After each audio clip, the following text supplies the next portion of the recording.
welcome all the way from the UK, the chief zookeeper himself, Nigel Risner.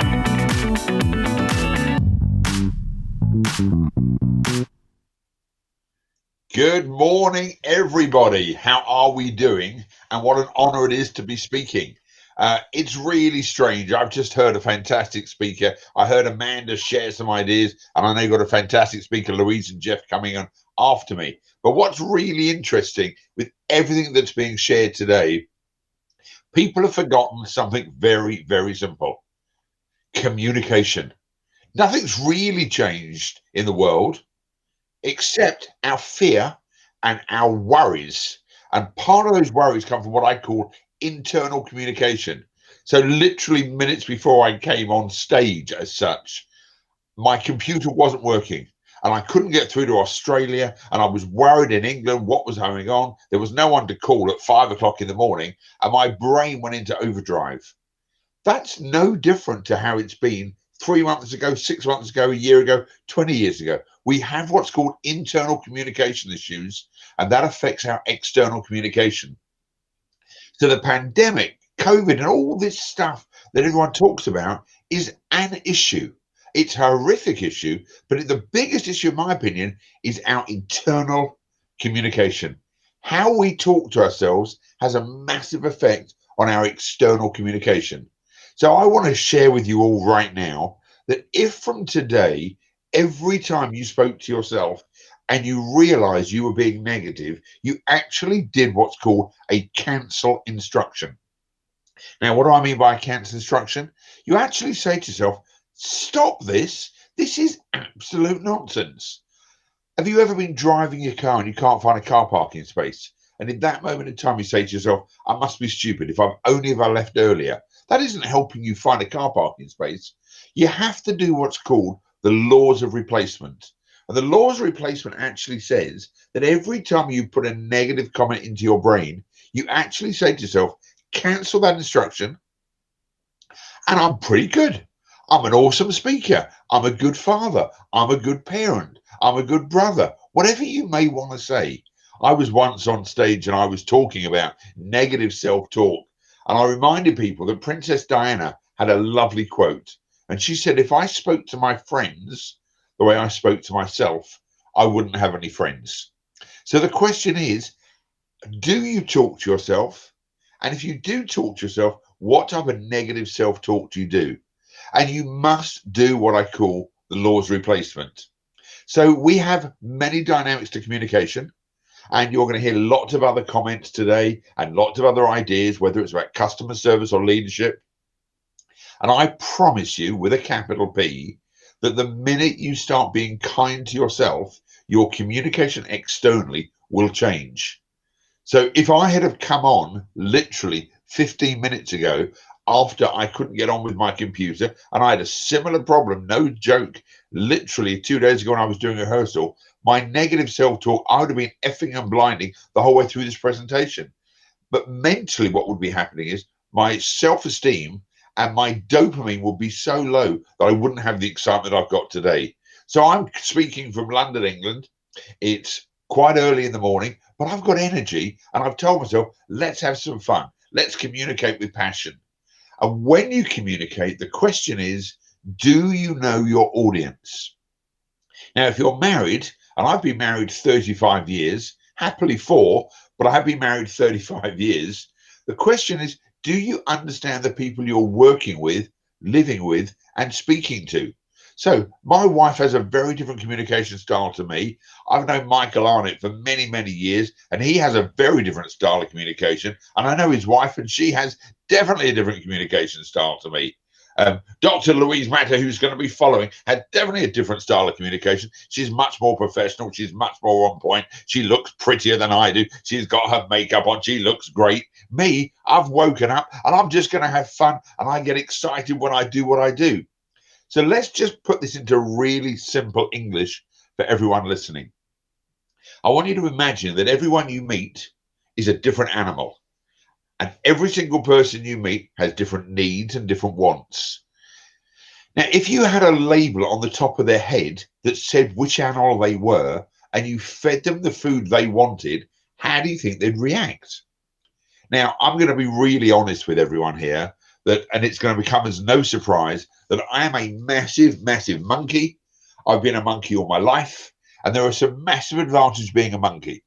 The advantage of being a monkey is I don't have to do that much prep work because I might make it up as I go along. I might even wing it. A lot of the other speakers have got fixed slides. They know exactly what they're going to say. But in my life, I have an idea where I want to go. And I suffer from a terrible condition because I have a fetish for PVC. Now, you're probably thinking that's something slightly different. That's something called passion, vision, and commitment. In my case, it's all about communication, but I'm passionate about what I do. And monkeys, and you'll have them in your organizations who are normally salespeople, they're normally in marketing, they're the ones who are customer facing. They're very energetic, they've got lots of energy, but they have two major problems. First problem is they can only stay focused for about 20 minutes. And you'll have these type of people in your lives that go absent. And we call it MPS, missing presumed selling. So you think they're there, but they're not really.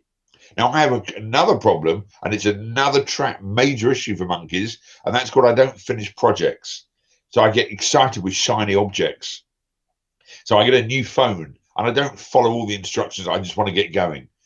The question is, do you have monkeys in your life? And sometimes your second child, much more than your first, by the way, will be a monkey. They'll play around, they'll fall down, they'll get up, they'll do different things.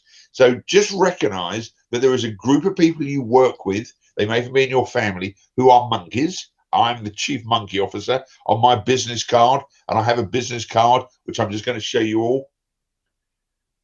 Oops, I'm just here. That's my business card. I'm a monkey. And I give people that, and people then understand my style. But the problem is you're going to meet other people, and they're called lions. Now, the lions are short-tempered. They can't be bothered with detail. They want to get in, they want to get out, they can't mess about, and they want to be defined by making sure they look good. They would much rather be right than happy. Now, there are some conference organizers I know who are like this, but I won't embarrass them right now. But what they want to do is get the job done. They want to get the glory. They want to look right. And you must never, ever embarrass lions. So, Michael, I apologize. But traditionally, when you work with lions, they are the leaders. They're running businesses. They're company directors. They're the senior partners of an accountancy or law practice. I'm trying to say this in the nicest way. Lions need to be at the front of the organization. If you treat them well and you turn up on time, especially 5 minutes early, and you leave their office early, there's a good chance of success. The problem sometimes with the lions is they'll do what I call dumping communication. They'll come into a meeting, they'll act like a seagull, fly around, fly really low, dump a load, and then fly straight out again. And they forget the damage they've left behind. Then we've got the best animals in the world, and my wife is a classic major elephant. Now, this is my favorite hat in the world, because if any of the monkeys are watching this, they'll be thinking one thing and one thing only right now: where to get the hats from. You see, elephants have a very different process altogether. What the elephants do is they want precise information, and our next speaker is laughing already. I can see her. She doesn't know I can see her, but she's literally fallen off her chair watching my hat, and that's how I know it works. You see, elephants need structure, they need process, they need an agenda, and they would have been rehearsing this program for the last 3 weeks getting nervous. The monkeys came on about 3 minutes beforehand, had no idea what was going on. They'd never heard of rendezvous. Everyone, all they were saying was, I can't believe we're not using Zoom, because that's a much easier process. Now, I've just upset the lions right now. They're really annoyed. But that's just what monkeys do. But if you've got elephants in your team, what you have got to do is slow down. They need information. They need a process. They need an agenda. And they're slightly confused that on my screen right now, there's not notes to go with. But I'm going to help the elephants out in a minute.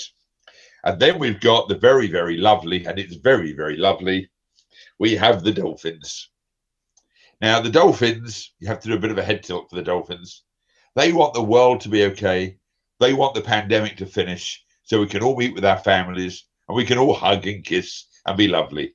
Part of the reason this pandemic has continued is because the dolphins keep hugging and kissing everyone because they don't think it's going to affect them. But it's a serious issue that if you have dolphins in your team, they are the caring, nurturing, supporting people. And you've got to understand they will not make a decision unless it's for the whole group. They have fair green. They have the tea that comes from fair trade pickers. They want to make sure no one was destroyed in the process. The monkeys have got no idea what this is. The lions have people who make the tea for them, and the elephants are still trying to work out what the nutrients are for them. But you've got all these 4 different animals in your team, and the job for you today, and this is the serious part, is to become the zookeeper. Now, we award this hat to some of our chief execs every year if, and this is the serious part, if the teams and their companies tell me they've actually been a zookeeper. It is very, very, very hard to become a zookeeper because the zookeeper's job is to look at the animals in their keep and feed them the food they want. So I was sent a wonderful bar of Cadbury's chocolate,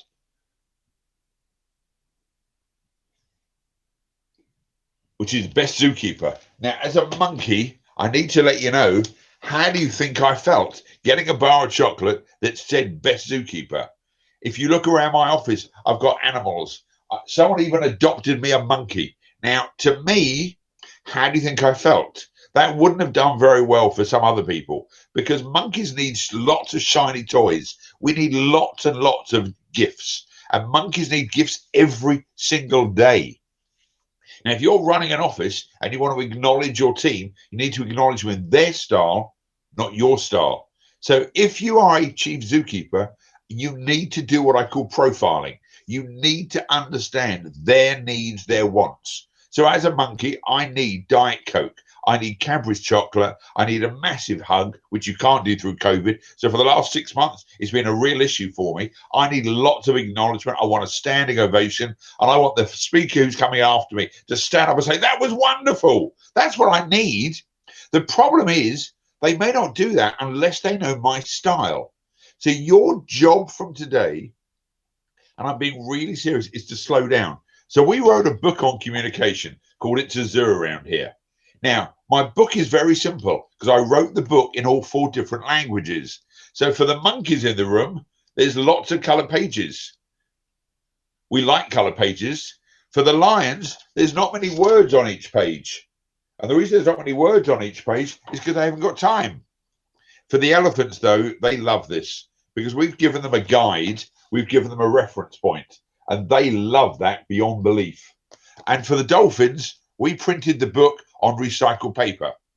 Now, you need to understand from a very serious point of view, everything you need to do if you want your team to gel is to speak in their language.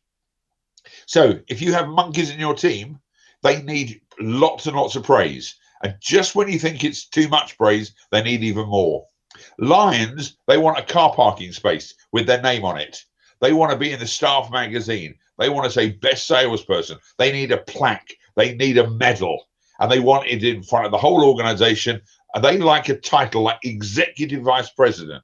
Now, most organizations in Australia, and I'm lucky, I've been there a few times, there are thousands of executive vice presidents. How can there be that many? There's about 4 staff and 15 executive vice presidents. The elephants need something much more interesting. They need a letter. They need something for their file. They need a one-to-one meeting, and they don't even want praise in public. Now, that's different to the monkeys and the lions, because the lions and monkeys must have praise in public. Elephants don't want shocks or surprises. So if you have technical people who are architects, surveyors, qualified people, most salespeople aren't that qualified, but the elephants normally are. They've been to university. And I need to let you know, I didn't go to university, but I do have an MBA now. And mine stands for a massive bank account, which is the only MBA you want to have. But seriously, elephants, even if you praise them, you need to tell them in advance what you're praising them for. They can't accept shocks. And then for our dolphins, if you're going to praise them, it can't just be for them. It must be for the whole team. So my time is nearly up, but I want to make sure you understand about communication. Your internal communication will affect your external communication. If you don't love yourself, if you don't acknowledge yourself, if you don't like yourself, it's going to affect how you communicate externally. This has got nothing to do with COVID, nothing to do with the pandemic. And we keep blaming all of this for the effect of our business. If you improved your communication, you would find an increase in sales. You'd find an increase in your retention of your staff.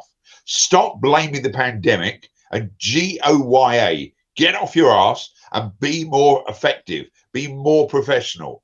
So I'm going to leave you with 4 things that I would like you to do. And it's especially important for the Australian market and the European market. And that is to drink, steal, swear, and lie. And every chief zookeeper understands these 4 concepts. So I'd like you to drink from the fountains of knowledge that are constantly flowing in from our books and libraries. All great leaders are readers. Then I want you to steal a little time each and every day to do something for someone else, even when you know you won't get the credit. Givers gain. Steal a little time each and every day to do something for someone else. Then I want you to swear to make this the best day of your life. This is not a dress rehearsal for the rest of your life. This is it. And last but not least, when you lie down in bed tonight, I want you to thank your God that you've got dreams and you can make them possible. So improve your self-esteem, improve your self-communication, be an effective zookeeper, drink, steal, swear, and lie, and let's let go of this pandemic. Go out there, smash it, and communicate really well. I wish you every success for 2021. I miss you all. Can't wait to see you all. Have lots of fun. Bye-bye.